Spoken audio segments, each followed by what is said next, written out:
మనకి కావాల్సినటువంటి ఇంగ్రీడియంట్స్ ఒకసారి చూసుకున్నట్లయితే సివిఆర్ మెథడ్ ఫార్మింగ్లో ఒక 25 కేజీల పై మట్టి, 25 కేజీల లోపల మట్టి, వాటితో పాటుగా మొలకల ద్రావణం మనకు కావాల్సినవి 2 కిలో ఎకరాకి 2 కిలోల వడ్లు, 2 కిలోల గోధుమలు, వాటిల్ని నీళ్ళలో నానబెట్టి మూట కట్టి మిక్సీలో వేసి పేస్ట్ చేసుకోవాలి. ఈ ఇంగ్రీడియంట్స్ అన్నీ these are the ingredients required in CVR method farming.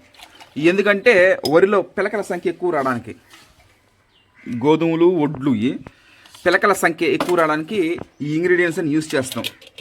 The ingredients which are used in CVR method farming are mainly paddy sports and wheat sports, 25 kgs of sub soil, 25 kgs of top soil. పురుగులు చీడపీడల్ని అరించడానికి castor oil use చేస్తాం. These are the main ingredients in CVR method farming we are using. Okay, thank you.